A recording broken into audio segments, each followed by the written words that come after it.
Shalom, shalom, frères et sœurs Yasha, c'est Eljonim, j'espère que vous allez bien. Plaise au Créateur de continuer à vous bénir, à vous garder, en tout cas ceux qu'il a appelés à la repentance, et ceux qui passent par des moments difficiles, que le Créateur vous garde, parce que lui, il est fidèle. Quand bien même nous, on n'est pas fidèle, lui, il est fidèle. Et il sait très bien que nous avons nos limites. Ce qu'il n'aime pas, c'est qu'on aime le péché. Ça, il n'aime pas. Mais quand on lit l'ensemble des Écritures, le juste peut trébucher, ça peut arriver. Mais il faut pas qu'il se complaise là-dedans. Ah, l'erreur est humaine, etc. Ça, c'est des choses très, très subtiles du malin. Ok? Ça veut pas dire que tu dois t'auto-flageller, c'est pas ça. Bref, aujourd'hui, je voudrais vous partager quelque chose parce que ça fait un moment que ça me trotte dans la tête, mais là, il y a des choses que j'ai entendues, des choses que les gens ont l'habitude de dire, et ce serait pas honnête de ma part de trouver ça tout à fait normal. Non, c'est pas normal. Déjà, il faut comprendre euh, que nous sommes des êtres, on va dire, faibles. Mais c'est pas pour ça qu'il faut se cacher derrière ça, ok? Ce que je veux dire par là, c'est que quand on entend les gens parler, et au début de ma conversion, ça m'a un peu trotté dans la tête aussi. Mais si personne peut appliquer la loi, si quand vous pratiquez, vous ratez une loi, ça annule tout, mais ça veut dire déjà que le Créateur a déjà statué, personne ne va être sauvé, ok? Mais l'autre chose qu'on peut se poser comme question, mais parce qu'il y a des gens qui commencent déjà à dire ça, ok? Qui se, qui se disent ils sont pas chrétiens, ils sont pas ceci, ils sont pas cela, mais ils font la même chose. Ils commencent à dire, mais est-ce que la loi est toujours d'actualité? Déjà, ils essaient de faire croire aux gens que la loi, c'est Macha qui s'est levé un matin et puis qui a dit, bon, on va faire la loi. Il y en a même certains qui laissent sous-entendre que l'ange que le Créateur va envoyer à Macha pour lui rappeler les choses, pour lui dire les choses, puisque l'ange était comme un ambassadeur, ben là, c'est peut-être même pas l'ange du Créateur, c'est peut-être un ange déchu qui était venu. Mais quand ça les arrange, ils disent que à ce moment-là, c'est vraiment l'ange du Créateur qui a parlé à Macha. Euh, ils comprennent pas que le Créateur ne peut pas venir dans ce monde. Il envoie toujours ses anges comme des ambassadeurs, en fait, pour révéler les choses aux hommes. Alors, la vraie question, c'est de savoir, est-ce que cette loi, elle est toujours d'actualité? Parce que tous les mouvements qui se réclament, entre guillemets, de la Bible, laissent sous-entendre que la loi n'est pas d'actualité. Mais ils vont piocher dedans quand ça les arrange, parce qu'il y a quand même certains qui se souviennent que ce peuple-là qui a vécu avec cette loi, c'était comme une pédagogie. Et tant que tu as besoin d'un pédagogue, ça veut dire que tu n'es pas mature, tu n'es pas mûr, tu n'es pas parfait. Donc quand ils commencent à dire, il faut pas prendre toute la loi, donc ça veut dire, sous-entendu, ils vous disent qu'ils sont matures, qu'ils sont des hommes faits. En plus de ça, ils sont même parfaits. Ce qui est absolument une imposture, en fait. Ils sont pas parfaits. Donc, tant que tu n'es pas parfait, tu as besoin de cette loi qui est une pédagogie pour toi. Et on va lire dans Romains 7, mais je vais essayer de tout le lire parce que on a besoin de tout. OK? Donc, on prend Romains 7. Ah oui, avant d'oublier, avant de passer à la lecture, il faut comprendre que toutes les lettres qu'il y a dans ce qu'on appelle la Nouvelle Alliance, même les évangiles, c'était pas une réponse, mais les évangiles, c'était un témoignage de ce qu'ils avaient vu. Mais les autres lettres qu'on a attribuées à l'apôtre Paul, à Jacques et tout ça, C'était des réponses à des questions. Mais les questions, on les a pas. Il répondait à des églises, en fait, à des frères qui posaient des questions. Comme nous aujourd'hui, par exemple, un frère qui demande à un autre frère, voilà, on se pose une question sur telle chose. Mais là, ils avaient pas Internet, ils avaient pas le téléphone, ils n'avaient pas ça. Donc, ils écrivaient et l'autre répondait. Voilà. Euh, et sûrement, il y avait des frères qui étaient pas parmi les apôtres, qui avaient connu le Christ et qui faisaient la même chose parce qu'ils étaient considérés comme des anciens ou des gens qui connaissent, etc. Parce que c'était pas les apôtres qui établissaient, c'est le Créateur qui établit. C'est comme ça.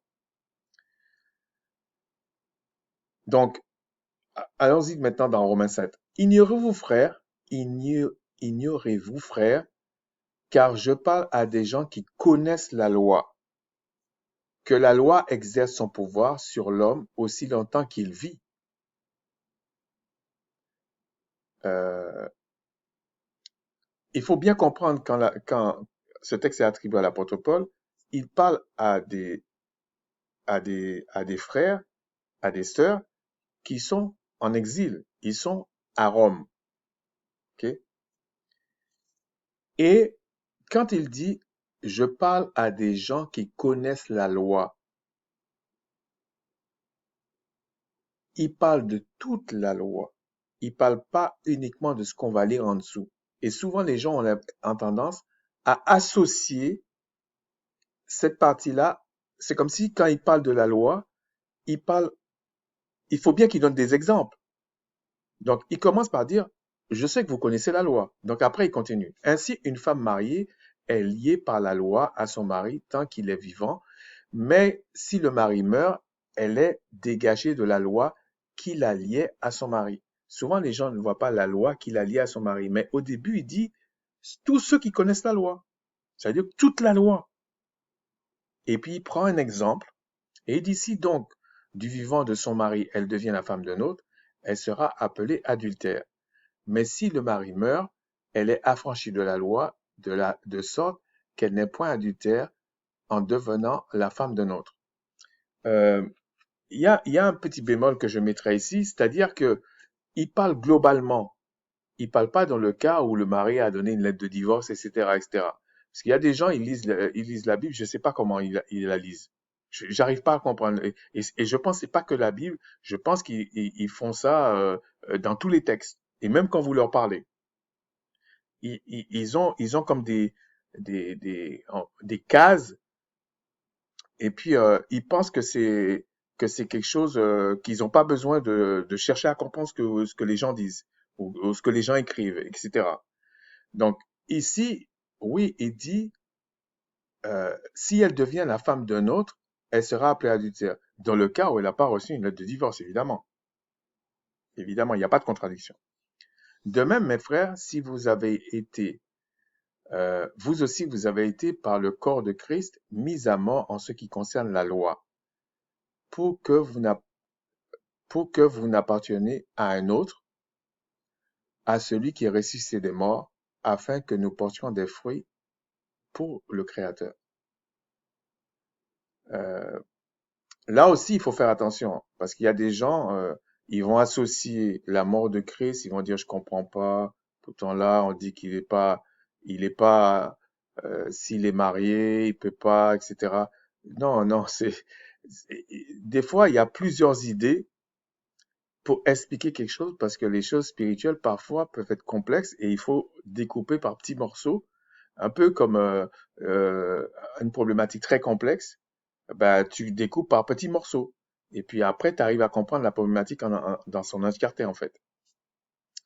Car lorsque nous étions dans la chair, les passions des péchés provoqués par la loi agissaient dans nos membres, de sorte que nous portions des fruits pour la mort. Alors, quand il dit les fruits pour la mort, c'est le fruit de la chair, en fait. Mais maintenant, nous avons été dégagés de la loi, étant morts à cette loi sous laquelle nous étions retenus, de sorte que nous servons dans un esprit nouveau et non selon la lettre qui a vieilli. Euh, alors, bon, c'est l'une des versets quand il va dire dans un esprit nouveau, ils vont dire il y avait un esprit ancien. Non, non, non, non. Christ a été clair là-dessus. Celui qui est né de la chair est de la chair, celui qui est né d'esprit est d'esprit. C'est comme ça. Il n'y a pas d'intermédiaire là-dedans. Et quand il parle d'esprit, il parle de l'esprit du Créateur. Parce qu'il y en a d'autres qui sont nés de d'autres types d'esprits, mais ça c'est autre chose. Et il dit que maintenant, nous avons été dégagés de la loi. Mais il faut bien comprendre quand Christ dit, quand pas Christ, quand l'apôtre dit dégager de la loi, c'est un peu, j'avais déjà donné un exemple comme ça. Euh, je vais reprendre le même exemple.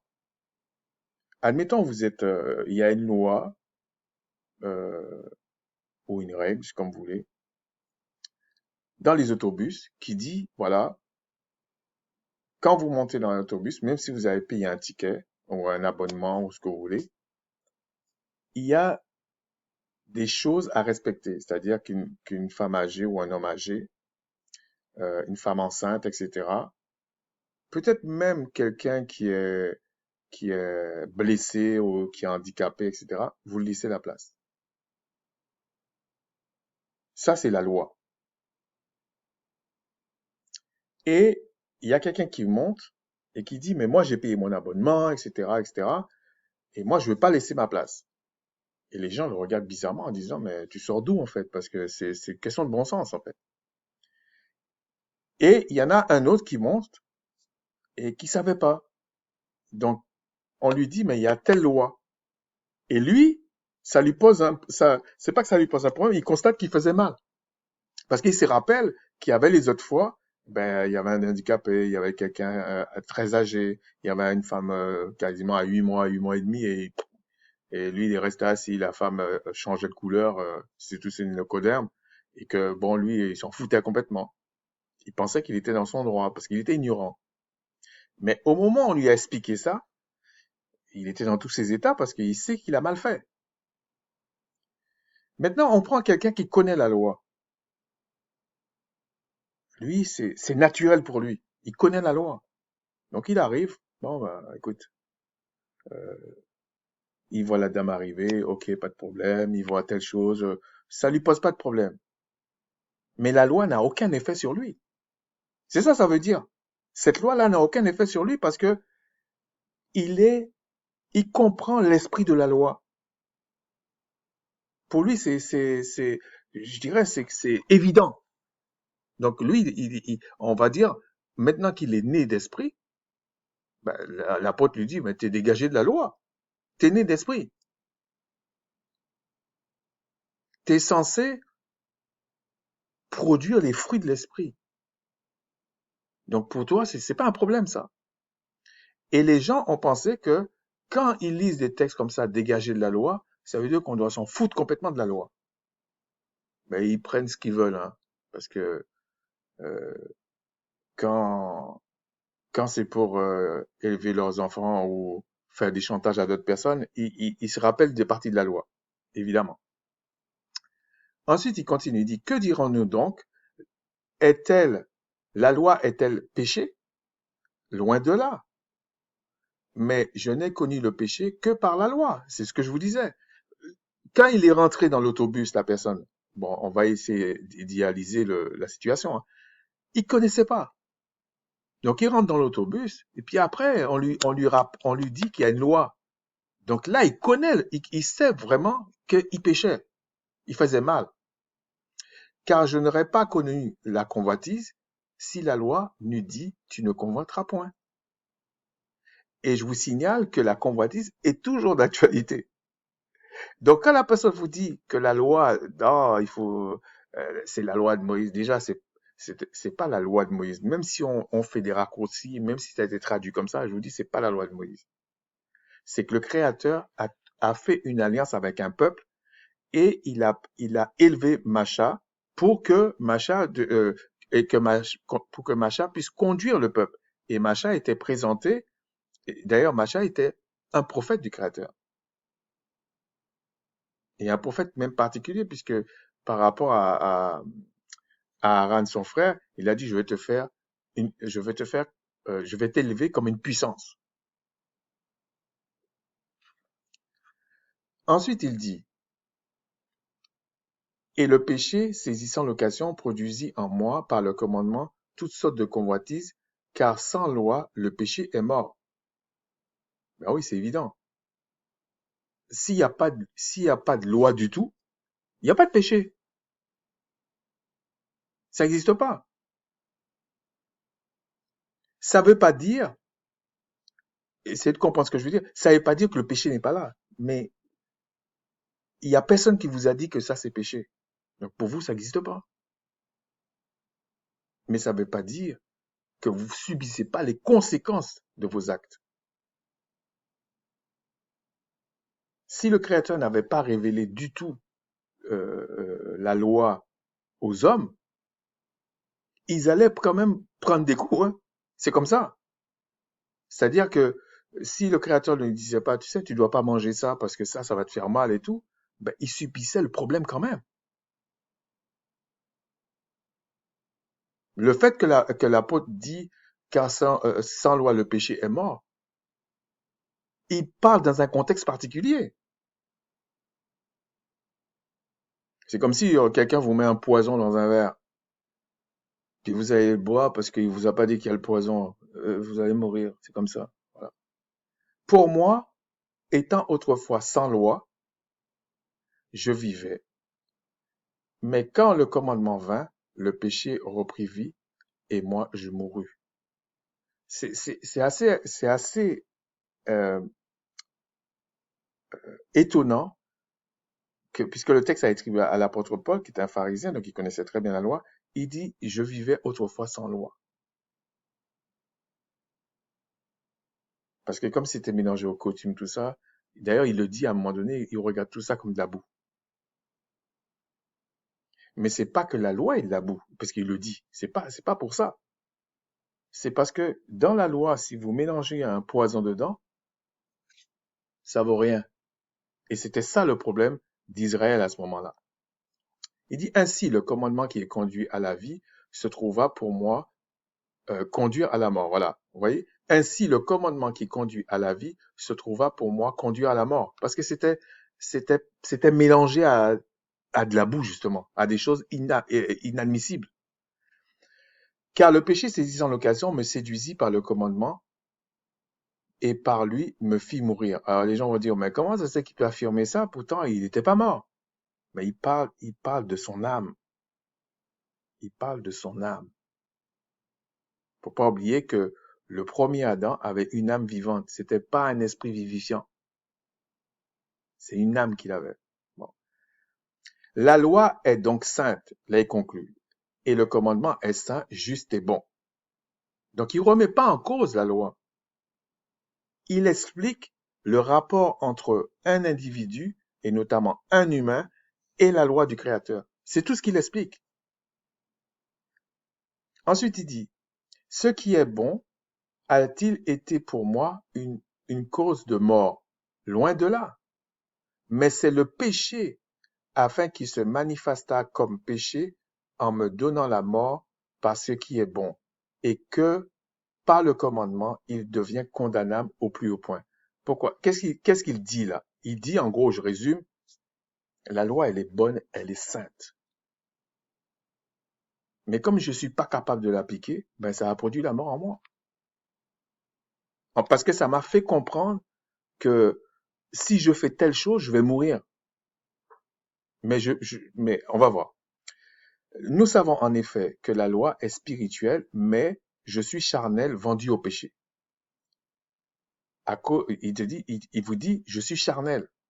Souvenez-vous de ce que Christ a dit. Celui qui est né de la chair est de la chair. Et là, il vous dit, la loi est spirituelle. Donc, comment vous allez euh, conjuguer deux choses qui s'opposent? La chair ne peut pas faire les choses de l'esprit. Mais l'esprit peut dompter la chair. Mais la chair ne peut pas dompter l'esprit, c'est impossible. C'est impossible. Car je ne sais pas ce que je fais, et je ne fais point ce que je veux, et je fais ce que je hais. Là, quand il dit je fais ce que je hais, ça veut dire qu'il connaît la loi en fait. C'est pour ça qu'il dit je fais ce que je hais. Parce qu'il il hait le péché. Celui qui est né d'esprit ne pratique pas le péché. Or, si je fais ce que je ne veux pas, je reconnais par là que la loi est bonne. Bien évidemment. Alors, il y en a qui disent, non, c'est la loi de Christ. On va voir. On va voir cette absurdité-là. Et maintenant, ce n'est plus moi qui le fais, mais c'est le péché qui habite en moi. Pourquoi il dit et maintenant? Parce que là, il, il, il, il commence à naître d'esprit. Il y a quelque chose qui s'est déjà passé. Donc, il comprend que maintenant, c'est plus lui qui le fait parce que il peut dire non. Mais comme il est comme un bébé spirituel, on va dire, donc là, il y a beaucoup de problèmes. Et lui, il découvre ça, l'apôtre Paul, en fait. Ce qui est bon, je le sais, n'habite pas en moi, c'est-à-dire dans ma chair. C'est pour ça que je dis, et puis c'est une évidence, l'amour ne vient pas des humains. Ça n'habite pas dans l'humain sans le Créateur. Ça n'habite pas dans les individus. Sans que le Créateur te fait naître de nouveau. Parce que c'est lui qui, par son esprit, qui va te donner de l'amour, la charité, et choses comme ça. Sinon, tu ne peux pas faire ça. Tu peux imiter la chose, oui, mais tu ne peux pas le faire dans l'esprit du Créateur. Non. Tu vas le faire, mais il y a plein de bêtises dans ta tête. Le Créateur n'est pas un mendiant. J'ai la volonté, mais non le pouvoir de faire le bien. Mais tu peux voir quelqu'un en apparence faire le bien, mais pourtant l'apôtre va dire la même chose. Hein. Il va dire non, c'est pas le bien que tu as fait là. Ça, c'est quand tu as déjà le discernement. Tu dis non, tu es venu me couillonner, c'est tout. Mais t'es pas venu, tu n'as pas fait le bien. Tu as fait quelque chose avec une arrière-pensée pour me faire tomber. Mais tu n'as pas fait le bien alors. Et après, il dit, car je ne fais pas le bien que je veux, je fais le mal que je ne veux pas. C'est vraiment paradoxal. Euh,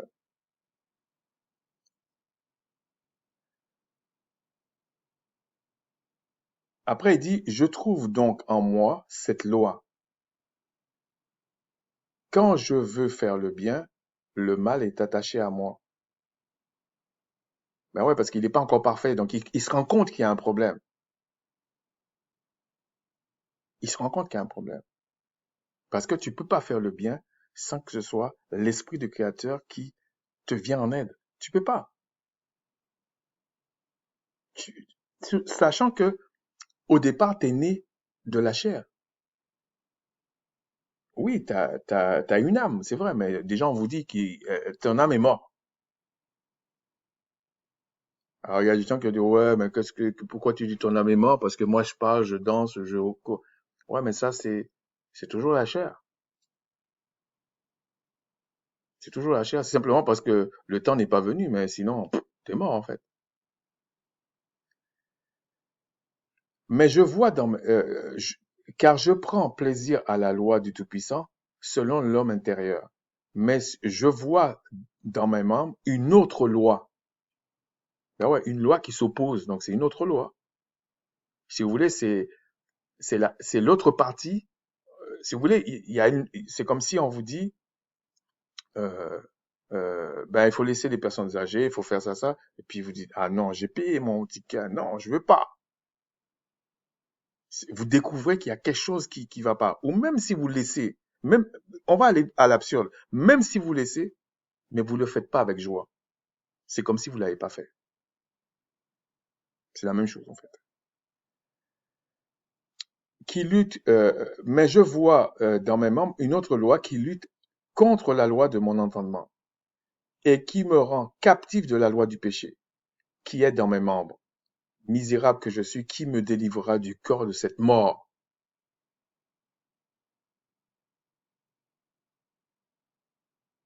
Et après, il dit, grâce soit rendue au Tout-Puissant par le Christ, notre Seigneur. Ainsi donc moi-même, je suis par l'entendement esclave à la loi du Tout-Puissant et je suis par la chair esclave à la loi du péché. Donc il montre qu'il y a deux lois. Donc les gens qui viennent, qui vous disent, ben, je dois, euh, je dois sentir que c'est comme ça, je dois agir, je dois agir. Si la personne est née d'esprit, on peut essayer de dire, bon, quand il dit esclave, ça veut dire attaché euh, au service de. Bon. Mais, mais quand il dit ça, quand l'apôtre dit ça, il parle de la loi, euh, c'est-à-dire que tout homme né, qui est né de la chair, il est esclave de la loi du péché. Il peut pas faire autrement. Il peut pas faire autrement. Et la plupart ne connaissent même pas comment le Créateur agit, qu'est-ce qu'il fait, comment il fait, est-ce qu'il faut aller à droite, à gauche. Mais tout le monde parle, c'est normal. Ça, c'est euh, euh, la prétention de la chair. Et puis à la limite, les personnes sont nées comme ça. Ils ont l'influence du monde, l'influence de tout. Ils pensent que c'est bien comme ça. Ils pensent que c'est normal. Mais c'est quand ils vont être nés d'esprit, ils vont voir que c'est pas normal. Et c'est ce que l'apôtre explique. Mais comme on dit souvent, si le Créateur ne vous fait pas grâce de vous repentir selon son esprit, cette repentance est rejetée. Ça sert à rien. De toute façon, il va pas venir vous réveiller. Non. Mais comme l'homme aime mentir, il va pas dire la vérité. C'est tout. Il va pas dire la vérité. Sauf le jour que, bon, tout le monde va voir la vérité. Bon, ensuite, ce qu'il faut comprendre aussi au niveau de la loi, je l'ai déjà expliqué ça une fois, dans la loi, il y avait plusieurs, enfin, on peut le décomposer en plusieurs parties. Ça dépend des personnes, mais nous, on l'avait décomposé, la loi sacrificielle, la loi cérémonielle et la loi sociale. Enfin, les rapports entre, enfin, tout ce qui est, on va dire, rapport avec les personnes. Mais Christ est venu accomplir que la loi sacrificielle. C'est pour ça qu'il dit, je n'ai pas aboli la loi. C'est un peu comme on disait tout à l'heure, dans 7.1, il parle de la loi. Vous connaissez la loi. Et puis, il parle de la loi du mariage. Alors, les gens vont croire qu'il parle uniquement de ça. Non, il a donné un exemple. Mais lorsqu'on lit, par exemple, ce chapitre, parce que c'était pas des chapitres, mais pour nous, c'est un chapitre, ce qu'il faut retenir, c'est que la loi est spirituelle. Et dans la loi, quand il parle de la lettre, dans la loi, il y avait bien deux parties, les bénédictions et les malédictions, si vous voulez. Ok. Si vous pratiquez, vous êtes né d'esprit et vous n'aimez pas le péché, en quoi ça vous concerne cette loi? C'est uniquement ça que les Écritures parlent. C'est-à-dire que tant que vous êtes dans le péché, ben, vous avez des problèmes. Vous avez des problèmes parce que vous êtes né de la chair, vous n'êtes pas né d'esprit. Donc il faut trouver il y a un problème. Donc un jour, le Créateur va vous dire c'est bien, un jour il va vous dire c'est mal. Et la loi va agir. Hein. Maintenant, si vous êtes né d'esprit, vous avez le pouvoir de dire non au péché. Donc cette loi-là va jamais vous condamner. C'est tout.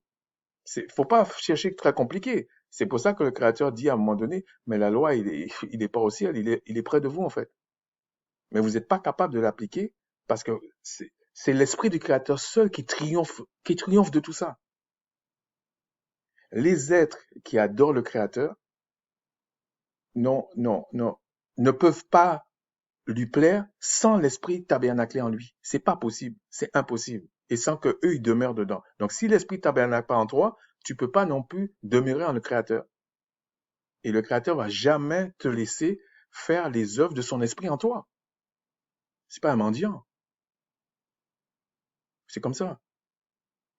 Prenons un exemple. Si maintenant, quelqu'un, euh, je sais pas, il a un problème quelconque, une maladie, on va dire, une maladie. Quand je dis maladie, c'est au sens large, hein. Et puis, il va prier. Ou il dit à cette maladie, sors de moi. Oui, il peut le faire. Mais s'il n'est pas né d'esprit, la maladie va rester. Le placebo ne marchera pas. Mais si il est né d'esprit, c'est l'esprit du Créateur qui le pousse.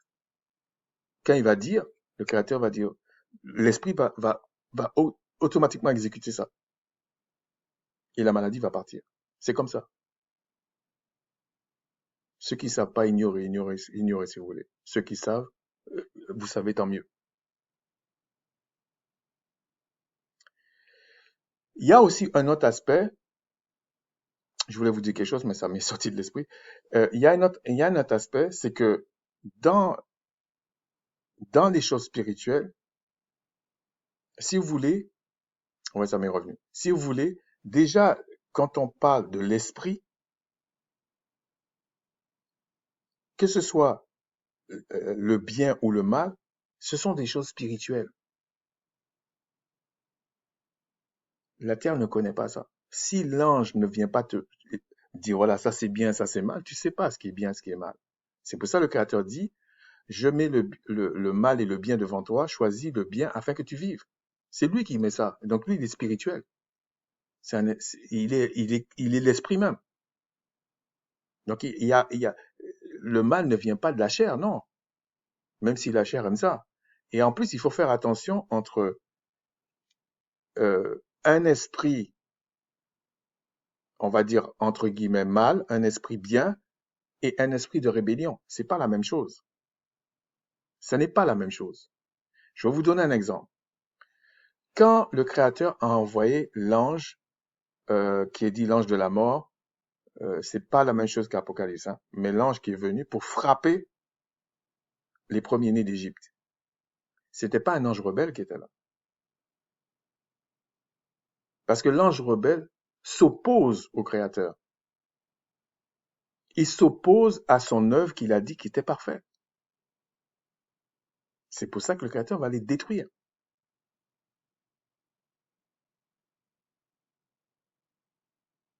Mais vous croyez qu'après la deuxième résurrection, les nouvelles terres, les nouveaux cieux, le Créateur n'est plus capable de détruire?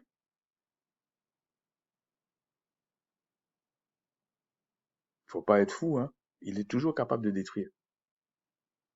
Mais les anges rebelles, les esprits rebelles vont être détruits. C'est pas la même chose. Ensuite, on va aller dans Hébreux 5. Parce que, pardon, dans Hébreux 5, on nous parle du statut du Christ, d'un aspect de son statut. Alors les gens, ils vont vous dire, mais ça c'est la loi, comme ils disent, de Moïse. Et pour comprendre les Écritures, il faut pas comprendre la loi d'un tel, la loi d'un tel. Il faut comprendre, c'est une question d'alliance. C'est comme un pacte. Et dans un pacte, il faut le sceller d'une certaine manière, et c'est le sang. Et on vous dit ici, peut-être je ne vais pas tout lire, que le Christ, il est souverain sacrificateur selon l'ordre de Melchisédek, sachant que le souverain sacrificateur rentrait une fois par an euh, à, euh, euh, euh, dans la dispensation de la loi de l'alliance faite avec Macha pour le peuple, enfin l'alliance avec le peuple. Parce qu'avant, il n'y avait pas d'alliance avec les peuples, avec le peuple. C'était avec des individus, des patriarches, etc. Mais à partir de Macha, on voit qu'il y a une alliance avec le peuple. Et c'est pour ça qu'il a fallu mettre en place l'ordre d'Aaron pour comment le servir dans le temple, etc. L'ordre, c'est la manière de faire. Donc ici, si on prend Aaron, il rentrait une fois par an avec les 12 tribus sous le pectoral pour les justifier. Là, vous voyez que les étrangers n'étaient pas justifiés parce que c'était pas le même héritage. Les étrangers n'étaient pas justifiés par le soin sacrificateur. Mais le Créateur pouvait bénir un étranger. Mais il ne peut pas avoir le même héritage qu'un fils d'Israël. C'est pas possible. C'est carrément dans le service même qu'il y a un problème. Si maintenant vous prenez le Christ, pour que le Christ, parce que le Christ a joué plusieurs rôles en même temps, et c'est ça la difficulté des choses spirituelles. C'est un niveau de civilisation tellement élevé que même si on prend des images des choses sur la Terre, des fois il faut cumuler plusieurs images pour expliquer la même chose. C'est tout. Donc ici, on vous dit que le Christ, lui, c'est pas lui qui a choisi d'être souverain sacrificateur au même titre qu'Aaron. C'est pas lui. Et c'est le Créateur qui l'a établi. Mais là, maintenant, c'est selon l'ordre de Melchisédek. Et quand on regarde Christ, comment il a fait, il a expliqué quand même l'ordre de Melchisédek. Et c'est seulement à partir de l'ordre de Melchisédek qu'on peut parler de la restauration même des choses. Parce que avec l'ordre d'Aaron, il fallait des animaux pour absoudre les péchés. Mais avec l'ordre de Melchisédek, c'est pas ça. Non, non, non, non. C'est une seule fois le Christ est rentré à perpétuité. Il est rentré une fois, ça ne veut pas dire qu'il ne peut pas rentrer quand il veut. Mais pour justifier le peuple, il est rentré une seule fois. Et à partir de là, euh, regardez ce qu'il dit. 5.10. Le Tout-Puissant l'ayant déclaré souverain sacrificateur selon l'ordre de Melchisédek, nous avons beaucoup à dire là-dessus. Vous voyez, c'était encore des questions on leur avait posées. Et des choses difficiles à expliquer parce que vous êtes devenus lents à comprendre. Vous, en effet, qui depuis longtemps devriez être des maîtres, vous avez encore besoin qu'on vous enseigne les premiers rudiments des oracles du Tout-Puissant. Vous en êtes venus à avoir besoin de lait et non d'une nourriture solide. Je vous signale que c'était des gens qui connaissaient la loi qui étaient là. Bon, parce que c'est hébreu, hein. C'est une lettre aux Hébreux. Or, quiconque qui en est au lait n'a pas l'expérience de la parole de justice, car il est un enfant. Mais la nourriture solide est pour les hommes faits, et pour ceux dont le jugement est exercé par l'usage à discerner ce qui est bien et ce qui est mal. Mais tu ne peux pas discerner ce qui est bien, ce qui est mal, si on ne t'explique pas. Et tu ne peux pas comprendre ce qui est bien et ce qui est mal. Tu n'arrives même pas à comprendre, même si on t'explique si tu n'es pas né d'esprit. Parce que la parole est vivante. En parlant de ça, il ne faut pas confondre ce qui est la vie, je parle au niveau terrestre, hein, la vie et l'essence d'une chose. Je vous donne un exemple. Prenons un animal, effectivement, qu'on a fait couler le sang, tout ça, et on doit le manger. Parce qu'il y a des gens qui remettent ça en cause, mais bon, on doit le manger. La question qu'il faut se poser, parce que je sais que j'avais entendu ça il y a quelque temps en France, qu'il y avait un problème à l'Union européenne, c'était au début de l'Union européenne, je pense, et il y avait un problème. Et on avait constaté qu'il y avait des viandes qui étaient stockées dans un grand abattoir, je sais pas si c'était pas en Belgique et tout, et pour le remettre sur le marché un an après, ou 6 mois ou un an après. Le problème qu'il faut se poser, quand vous prenez un animal et que vous le mettez au frigo pendant un an et après vous le mangez, est-ce que c'est ce qui est écrit dans les Écritures? Parce que eux, ils faisaient ça. Ils mangeaient l'animal dans les 3, 4 jours qui arrivaient, sauf s'ils ils le conservaient dans le sel, ça durait un petit peu plus longtemps. Mais ça durait pas une année. On peut le faire dans tout, hein. Mais je pris cet exemple-là. Est-ce à dire, euh, parce il y en a qui disent que ça veut dire que tu as mangé un animal mort. Déjà, t'as pas pris l'âme. Il y avait bien une raison à ça. Et lorsque tu le manges, l'essence de l'animal est toujours là. Je parle l'essence des choses que tu dois manger, que ton corps a besoin. On peut le faire, par exemple, pour les fruits. Il y a des fruits qu'on mange quand ils sont verts. Tu fais du jus avec, ils sont verts. Il y en a d'autres, c'est quand c'est mûr. Bon, quand c'est pourri, tu peux pas. Quoi qu'il y en a qui le mangent, mais franchement, c'est dégueulasse. Mais bon. Et ce que je veux dire par là, c'est que si on prend le fruit quand il est vert,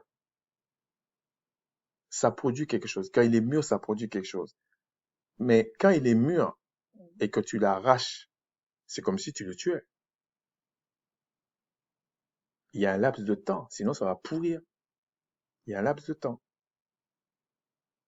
Bon, ils n'arrivent pas quand même à mettre le fruit au frigo 1 an pour que ça tienne. Ils n'arrivent pas. Mais s'ils étaient capables, ils l'auraient fait. Et puis, vous auriez compris la comparaison que je vais faire. Donc, il ne faut pas trop, s'il le faut, je reviens sur ça, mais si le Seigneur le permet, mais ce que je veux dire, c'est que il faut pas confondre l'essence de quelque chose et puis la vie de la chose. Ce que le Créateur nous a interdit, c'est qu'il faut pas manger quelque chose avec son âme. Parce que là, tu deviens un cannibale. Là, tu deviens une sorte de monstre, en fait.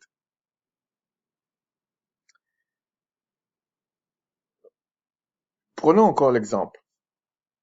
Certains disent des choses, mais comment ça se fait que Christ, pour la Pâque, lui-même représente la Pâque, il a mangé un agneau.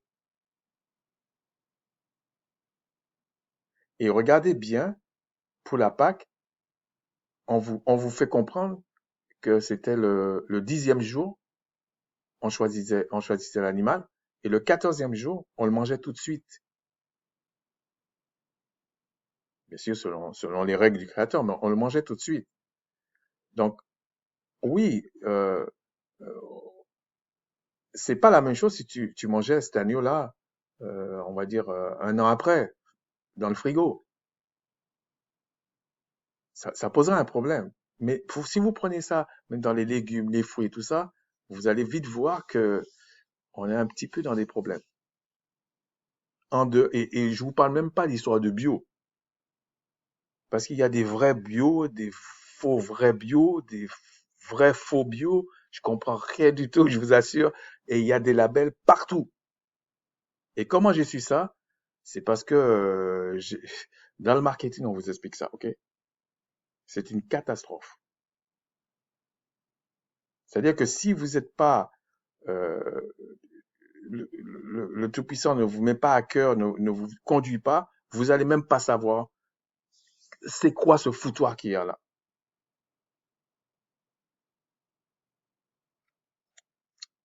Donc je disais que nous sommes en fait dans la dispensation de l'ordre de Melchisédek. Donc effectivement, il y a pas de sacrifice d'animaux, ce qui est normal.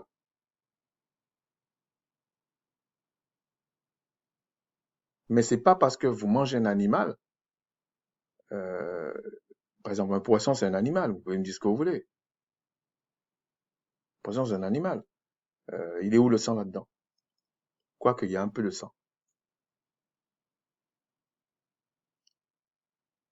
Mais c'est pas la même chose un animal, un herbivore qui qu'on doit vider le sang. C'est pas la même chose. Mais il faut se poser la question. euh, la plupart des viandes qui sont vendues, d'ailleurs, euh, quand l'apôtre dit manger de tout ce qui se vend au marché, c'est pour ça que je vous dis que il y a des choses évidentes qui disaient qu'il faut tenir compte de ça. tout ce qui se vend au marché. Déjà, il y a une chose qui est sûre, tout ce qui se vend au marché, bon, ils n'avaient pas de frigo. Donc ça veut dire moi j'ai connu ça. Moi j'ai connu ça quand j'étais gamin. Il y avait certaines personnes dans ma famille, ils vivaient vraiment comme ça, hein. C'est pas qu'ils n'avaient pas les moyens d'avoir un autre truc. Non, ils vivaient comme ça. C'était un choix. Et je me rappelle, quand j'allais les voir, par exemple, ben, des fois, l'animal, il le tuait le matin, même dans le coin, hein. Il le tuait le matin dans un abattoir. Et le jour même, il vendait tout. Et les gens allaient manger. Il y avait certains qui le conservaient quelques jours, mais ils le mettaient dans du gros sel. Aujourd'hui, il n'y a pas tout ça. Ils prennent la viande. Je ne sais pas à quel pourcentage, mais il y en a beaucoup. Vous mangez des viandes qui sont stockées depuis 6 mois, 8 mois, 10 mois, un an. Mais est-ce que la substance de l'animal est toujours là? Est-ce que c'est vraiment ça vous nourrit?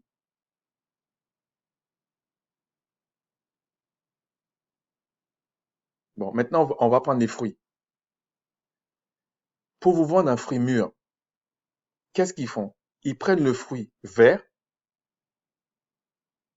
alors que d'habitude le fruit devait être mûr dans l'arbre.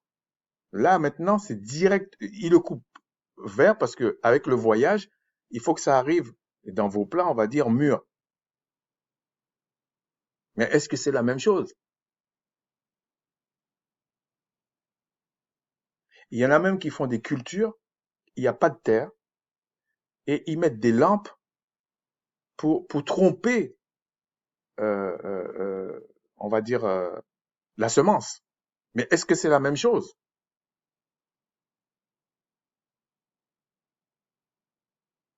C'est pas parce que tu as mis une graine dans la terre que ça doit pousser. Il faut qu'il y ait la pluie, il faut qu'il y ait de l'eau.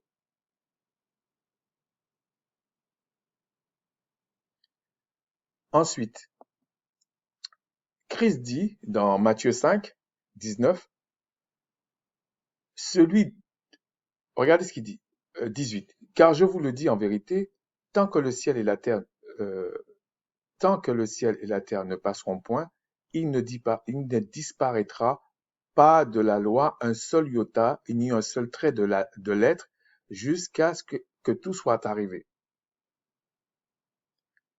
Là, il dit la loi, c'est comme si il y a plein de choses qui doivent arriver. Bon, il parle de la loi, il parle pas des prophéties. Bon. Celui donc qui supprimera l'un de ces plus petits commandements et qui enseignera aux hommes de faire de même, à faire de même, sera appelé le plus petit du royaume des cieux, mais celui qui les observera et qui enseignera à les observer, celui-là sera appelé grand dans le royaume des cieux. Ça m'a toujours un peu étonné que certaines personnes, en enlevant des choses de la loi, n'importe comment, pensent qu'ils ont le droit de pointer du doigt ceux qui disent qu'il faut tout appliquer. Mais là, on vous dit, c'est celui qui dit qu'il faut tout appliquer qui est plus grand que celui qui dit de ne pas tout appliquer. En d'autres termes, si vous prenez celui qui applique toute la loi, vous l'énervez, parce qu'il se sent outré, c'est celui qui, c'est celui qui dit de ne pas tout appliquer qui va ramasser, c'est pas l'inverse. Et ils font quoi? Que c'est l'inverse. Donc, il y a quand même des questions à se poser, hein. Pourquoi j'avais pris cette partie-là? Parce que je voulais vous parler de quelque chose. Ah oui, je voulais vous parler de quelque chose avant. Regardez, ici, c'était par hasard, je suis tombé sur un site, bon, quoi que le hasard n'existe pas, mais bon. Et là, c'est marqué, je vais vous dire exactement, ils disent, a-t-il aboli la loi de Moïse? Euh, bon, je vais laisser comme ça, vous voyez ce que c'est. Et quand la personne a divisé la loi qui dit de Moïse en trois parties. la loi civile, la loi cérémonielle, la loi morale. J'ai regardé dans la loi civile, il n'y a pas le mariage. Dans la loi cérémonielle, il n'y a pas le mariage. Là, c'est les fêtes et tout ça. Et la loi morale, c'est un peu ce qu'ils essaient de faire quoi? Que vous marchez là, et puis au petit bonheur la chance, et puis vous savez ce qui est bien, vous savez ce qui est mal. Parce qu'ils prétendent que tu es né d'esprit, mais non, si tu es né d'esprit, tu vas t'attacher à la loi spirituelle. Et la loi spirituelle, c'est ce que euh, on décrit dans la loi dit de Moïse. Ok? On décrit la loi spirituelle là-dedans. Et qu'est-ce qu'il dit? Ce qui m'a fait un peu... Pour ça, je voulais vous partager ça. Il dit, bon, il parle de la loi, le cœur de la loi et l'amour, bien sûr. Mais il faudrait nous expliquer ce que c'est l'amour. Conclusion, la loi n'a pas été abolie, mais accomplie par le Christ. Ok? La loi cérémonielle était une prophétie vivante. Bon, ça c'est du baratin à chaque fois, ok? C'est du baratin. C'est vraiment énervant en fait. Parce que je trouve que c'est malhonnête, ok? Parce que en fait, il vous dit, en gros, le chrétien donc n'est pas soumis. Bon, vous allez le lire vous-même. Hein, personne n'a jamais été sauvé par son obéissance à la loi. Mais on n'a jamais dit ça. On n'a jamais dit. Les Écritures n'ont jamais dit que tu es sauvé par la loi. Mais il dit que tu vivras par la loi. C'est pas pareil. Pas pareil. C'est pourquoi Christ vint sous la loi pour accomplir parfaitement à notre place et nous en délivrer. Non, il nous a délivrés de la malédiction de ne pas appliquer la loi. C'est ça qui nous a délivrés, c'est tout. Parce qu'il y avait un poids du péché qui était là et le Créateur peut pas t'aider si tu te vautres dans le péché, comme un porc quand il mange partout là. Moi, j'ai vu ça, c'est horrible. Mais bon, le chrétien n'est donc pas soumis aux lois civiles. Donc, mais pourquoi il se casse la tête avec le mariage, tout ça, c'est des lois civiles, ça. Et j'ai regardé, il n'a pas mis le mariage dans les lois civiles. Je sais pas où il le met. Et cérémoniel de la loi de Macha. D'accord. Donc on voit que lui, il s'en fout du Shabbat, ça c'est sûr. Euh, mais Christ lui-même, les apôtres eux-mêmes venaient à la Pentecôte. Ils vous disent que l'Église est née à la Pentecôte, mais c'est une loi cérémoniale, ça. Mais eux, ils disent non. Bon. La loi civile transmise à la nation d'Israël n'a jamais été donnée pour les autres nations du monde. Non, non. Et pour l'Église. Mais l'Église sort d'Israël. L'Église n'est pas en dehors d'Israël. Désormais, bon, c'est pour ça qu'ils font un petit passe-passe et puis ils vous disent tout le monde est d'Israël spirituel, soi-disant. Désormais, nous ne sommes plus sous la loi de Moïse. Oui, oui. Mais cela ne signifie pas qu'il n'y a pas de loi, de commandement pour les chrétiens. Ah, ben, vous les sortez d'où alors? Alors après, regardez, hein. Nous suivons maintenant la loi de Christ. Je vous dis, il n'y a pas de loi de Christ, il n'y a pas de loi de Macha, il y a la loi du Créateur, point barre. Le Créateur ne partage pas sa souveraineté. Portez les fardeaux les uns les autres, vous accomplirez ainsi la loi de Christ. Mais comment je vais savoir que pour un frère ou pour une sœur, c'est un fardeau? Comment je vais savoir ça? Si lui, il a envie d'empoisonner quelqu'un et puis il n'arrive pas à l'empoisonner, et puis c'est un fardeau, et puis il vient, il me dit, John, tu sais, vraiment, je voudrais le poisonner celui-là, donc je vais porter ça avec lui. Mais vous êtes des malades, franchement. Étant sous, étant sous la loi de Christ, nous devons aimer le Tout-Puissant et les hommes en parole et en acte. Mais quel acte? Quelle parole? Donc ça veut dire que quand on regarde tout ça là, euh, il y a pas de mariage. La loi du mariage n'existe pas. Il y a rien. Les lois n'existent pas. On marche au petit bonheur la chance et tout, et puis ça marche quand on veut. Bon. Voilà un peu où on en est pour certains. Donc, pour finir avec ça, on va aller dans Romains 2. Je voulais tout lire, mais franchement, c'est un peu long, donc je vais pas tout lire. Tout lire. Euh, il dit,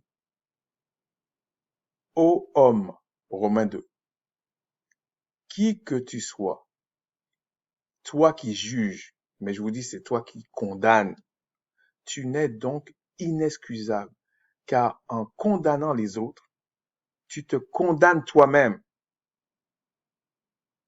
puisque toi qui condamnes, tu fais les mêmes choses.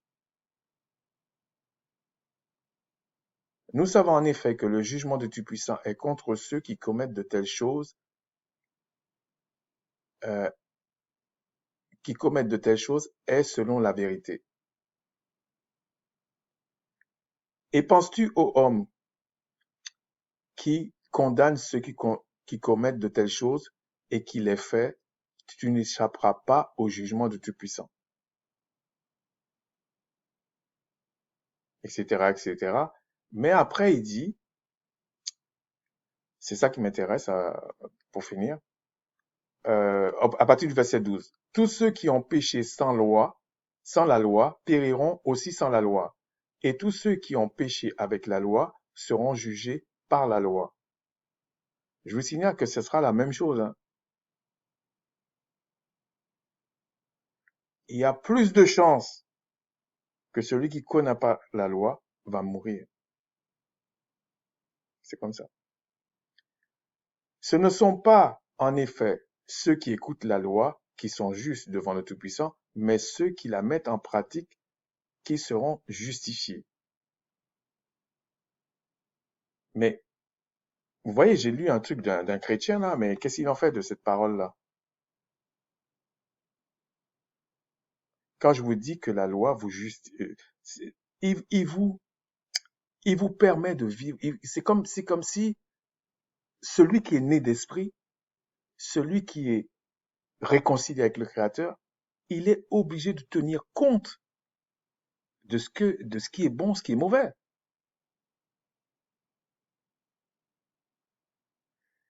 Quand les païens qui n'ont pas la loi font naturellement ce qui est prescrit, on vous a déjà dit que les païens, c'est pas les gens du monde, c'est pas des gens des autres nations. Les païens, c'était des Israélites qui avaient abandonné carrément la loi. Font naturellement ce qui est prescrit dans la loi, qui est prescrit, non, font naturellement ce que prescrit la loi. Maintenant, il parle de quelle loi là? Comme vous imaginez, comme vous le dites comme ça, il parle de la loi de Moïse.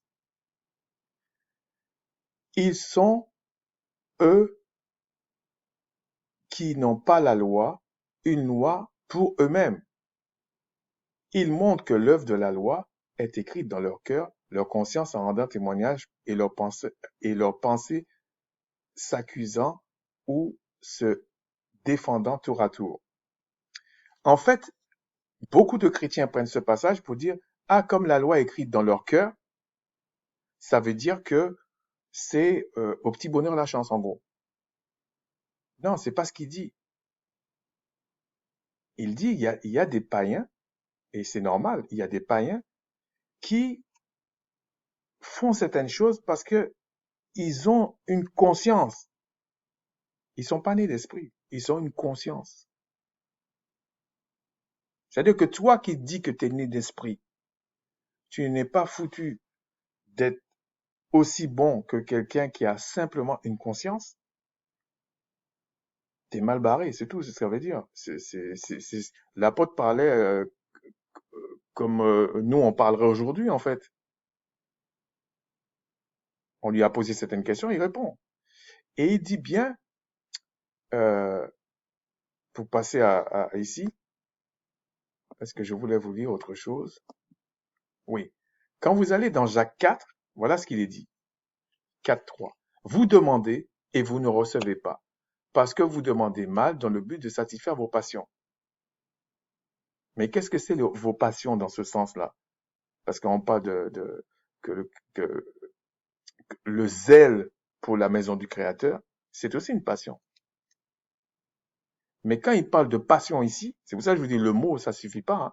Quand il parle de passion ici, il parle des choses de la chair, le fruit de la chair, c'est tout.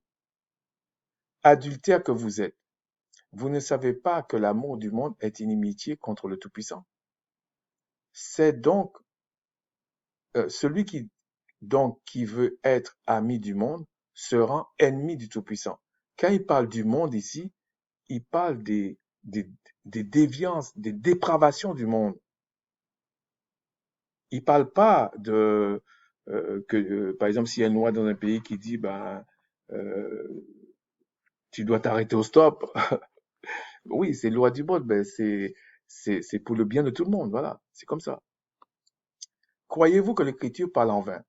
C'est avec jalousie que le Créateur chérit l'Esprit qui fait habiter en nous.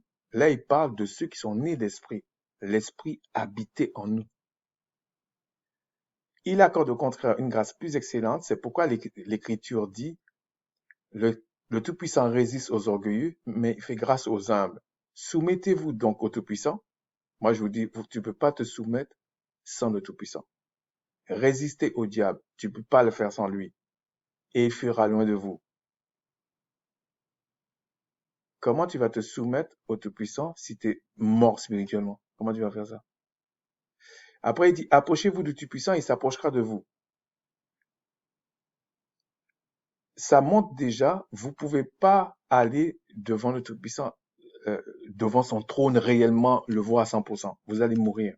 C'est pour ça qu'il dit, approchez-vous, et lui va s'approcher de vous. Donc, il vient quelque part, c'est comme une rencontre quelque part, mais dans son intimité parfaite à 100%, tu peux pas. C'est impossible. Nettoyez vos mains, pécheurs, purifiez vos cœurs, hommes irrésolus. Sentez votre misère, soyez dans le deuil et dans les larmes, que votre rire ne se change en deuil et votre joie en tristesse. Humiliez-vous devant le Tout-Puissant et il vous élèvera. Et après, il explique, euh, or, si tu juges la loi, pour ceux qui aiment juger la loi, dire ça c'est pas bon, ça c'est bon, ça c'est machin. Voilà ce qu'il dit. Tu n'es pas observateur de la loi, mais tu en juges. Et là, il explique.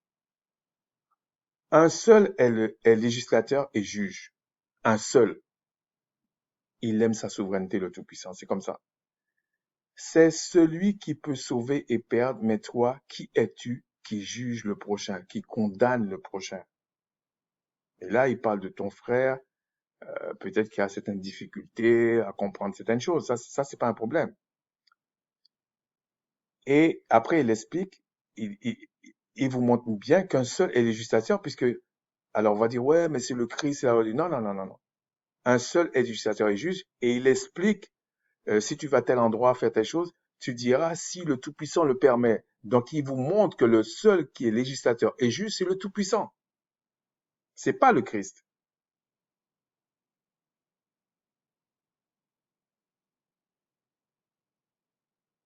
Le Christ, il est le souverain sacrificateur. Il est le chef de l'Église.